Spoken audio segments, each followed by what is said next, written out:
The world and its creation. The world of Dark Souls starts in an age of darkness. Then a flame known as the First Flame appeared, bringing light to the world. The flame gave birth to fire and darkness, as well as life and death. With this flame, powerful beings called lords emerged. Gwyn, the Lord of Sunlight. Nito, the first of the dead. The Witch of Izalith, who tried to control fire but failed. The Furtive Pygmy, the smallest and least known of the lords, whose soul birthed the Dark Soul. These lords fought to control the flame and establish order in a world that was dying from perpetual darkness. But the flame slowly began to fade, threatening the world with eternal darkness. As the first flame weakened, a curse began to spread, the curse of the undead. Those affected would lose their humanity and eventually turn into hollowed, mindless zombies. The only hope to stave off this curse was to find and kindle the flame, but doing so would cause the flame to burn out quicker. In the first game, you play as the chosen undead, a cursed individual seeking to stop the spread of the curse by either relighting the first flame or letting it fade out completely. Gwyn, fearing the flame's extinction, sacrificed himself to keep it alive, becoming a hollowed, powerful being. The chosen undead must choose between rekindling the flame, sacrificing themselves like Gwyn, or letting the flame die, which would end the Age of Fire and bring forth an Age of Dark. The Dark Soul, which was fragmented by the Furtive Pygmy, is a key part of this power struggle, with people seeking it to control the flame's fate. Dark Souls 2 is set in a new kingdom, Drangleic, which was once prosperous but is now crumbling.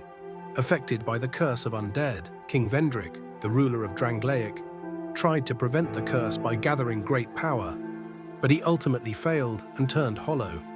You play as an undead, searching for a way to break the curse, encountering various characters with their own struggles, all relating to the fading of the first flame. The game introduces the idea of the cycle, the endless repetition of the flame's rise and fall as the curse continues to affect all who live in the world.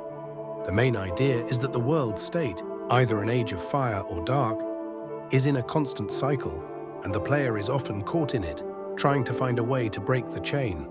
In the third game, the world is nearing the end of fire. The flames are almost gone, and the world is on the brink of complete destruction. The Firelink Shrine stands at the heart of this. Lords of Cinder are the ancient heroes who once linked the flame but have abandoned their posts. Now they're scattered across the world, and you, as the Ashen One, must find them and either bring them back to rekindle the flame or let everything burn. The flame is now dying, and those who linked it in the past have become hollowed versions of themselves. You face off against Lothric, who wants to let the flame die, bringing about the Age of Dark. The main question in Dark Souls 3 is whether the world should continue the endless cycle of linking the flame or allow the flame to die, ending the era of light and letting the darkness take over. The theme throughout the series, light versus dark, is a key theme. The gods of light, such as Gwyn, want to prolong the flame, while forces of darkness, such as the Furtive Pygmy and certain other characters, believe in letting the fire fade. The player is often faced with choosing between these two options, both of which come with consequences. Key ideas. The curse of undeath and the hollowing process reflect the cycle of life, death, and the struggle to preserve meaning in a decaying world. The first flame represents the struggle between light and dark, life and death. The lords, Gwyn, Nito, Witch of Izalith, and the Furtive Pygmy, shaped the world, but their actions ultimately lead to the current state of the world, one caught in an endless cycle of decay and rebirth.